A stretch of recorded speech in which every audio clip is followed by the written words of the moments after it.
Sup people, it's your boy Slide. In this video, I'm going to talk about the court system and how it's against men. See, many people know that when you go to court, it's usually against men. And most of the time, any case that involves a woman, she has a higher chance of winning by default. This Canadian found himself in a tight situation and made the exit.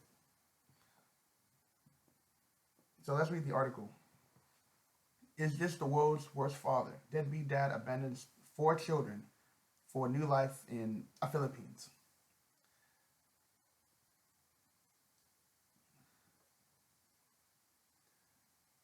Okay. Hans Mills ditched his 10-year-old cancer sufferer son, Stephen, daughters Jackie, 14, who has Down syndrome, and Maggie, 17, who's fighting depression, and his eldest boy, a 19-year-old, a drug addict.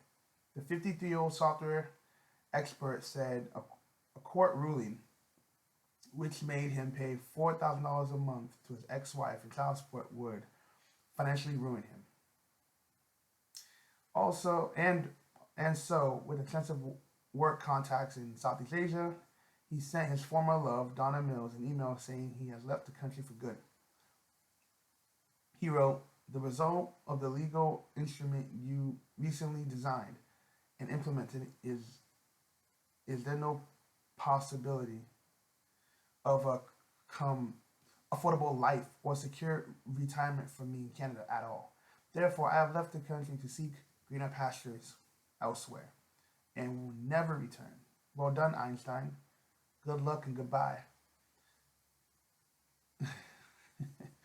So far, he basically is saying to his ex-wife, because of your request and your unfair, reasonable demands, I can no longer, or he can no longer live a good life. So he said, fuck it. Since you weren't satisfied with the settlement we had, you can find a way to get the money yourself, pretty much.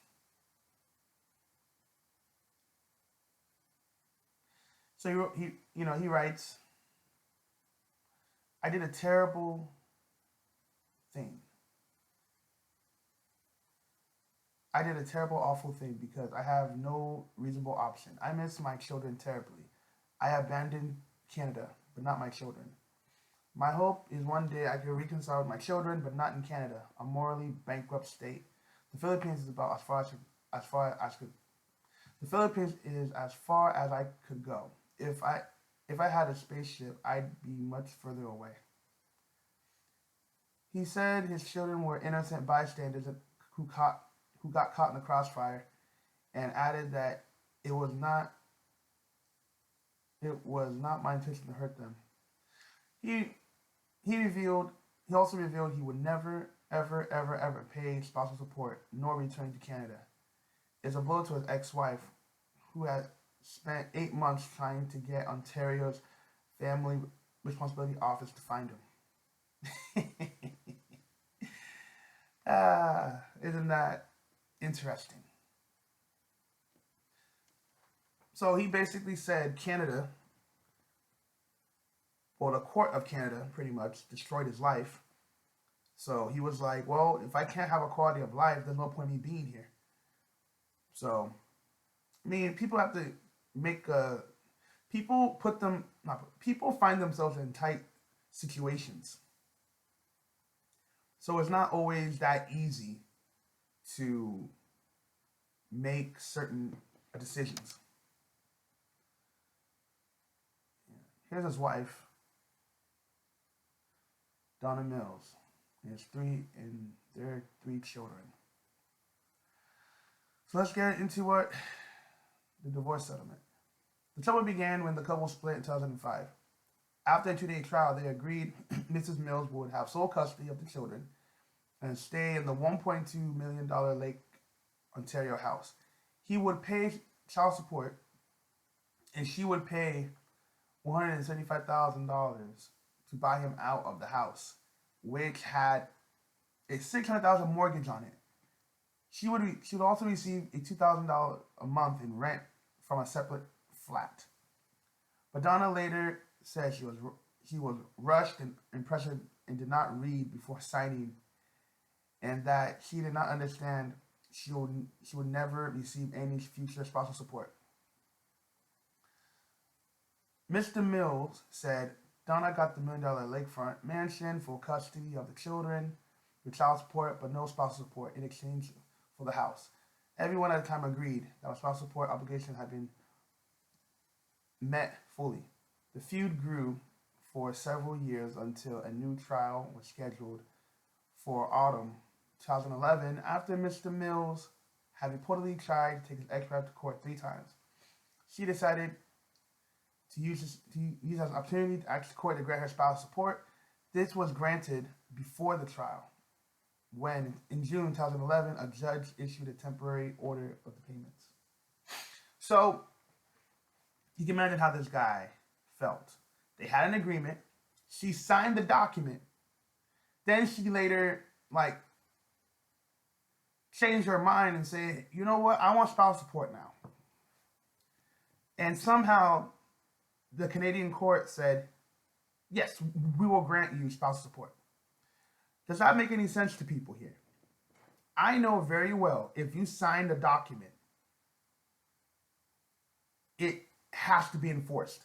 But she signed it, but said that she was rushed and pressured and did not read before signing. Are you kidding me?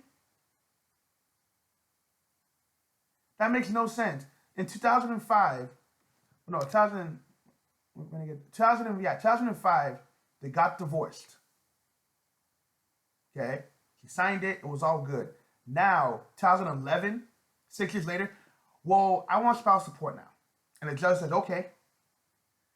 Do you not see how these family courts are so illogical? I didn't read it. Whatever. Let's continue. He was also awarded her retrospective payments and court costs. Mr. Mills left the country before the trial could take place. Now he lives in Das Amarenas City, 30 miles south of Manila, with his new wife, former caregiver, Rosemary.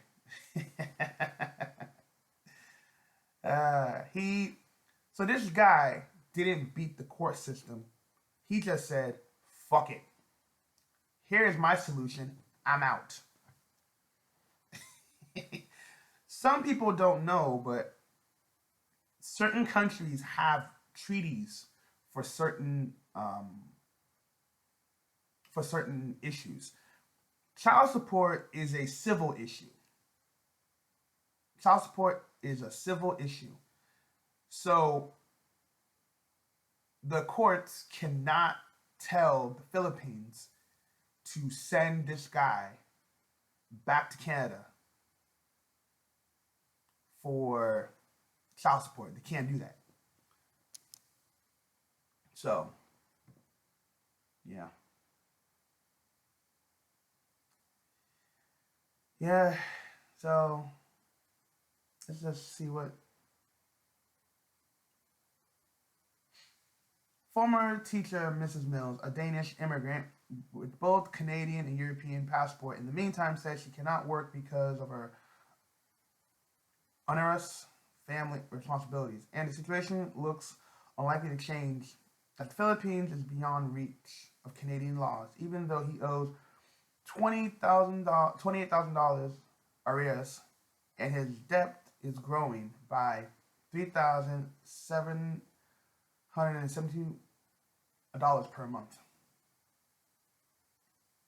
So this guy now lives in the Philippines. Look at that country, the Philippines. It looks beautiful. That shit looks beautiful. Okay? Look at the house he lived. That's a nice house. But let's examine the math on why he had to leave. Okay? he was making, if he doesn't, another source I read that he was making about $100,000 a year. Okay, about 100 grand a year he was making. So, and he had to pay for it. So at first he was only paying child support, which was only about, I think, 2 grand or 2,500 bucks a month, which is not that bad because he loves his children. He's like, I don't mind paying it. But later, um, 2011, when she told the courts that she wants spouse support now, he had to pay pretty much 4 grand a month total in spousal support and for spousal support and child support. So 100 grand a year, which is about like 8,300 bucks a month, right? So if he gives her 4 grand, he has only about 4 grand, 300 bucks a month for himself. Then you have to calculate the fact that he did live in Ontario, you know. So rent in Ontario on average for a decent location, you're paying about at least 1,500 bucks minimum. Okay.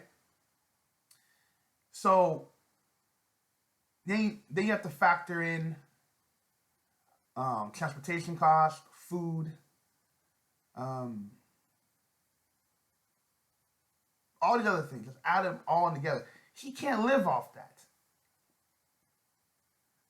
Like he wouldn't make a decent living if he stayed in Canada based on his current situation. He wouldn't have made it. So he had to leave the country for a better quality of life. The Philippines is a nice country, but their economy is not as great as it is in Canada. Okay? The economy is not as great. So he had to make a tight decision like, well, I could stay in Canada and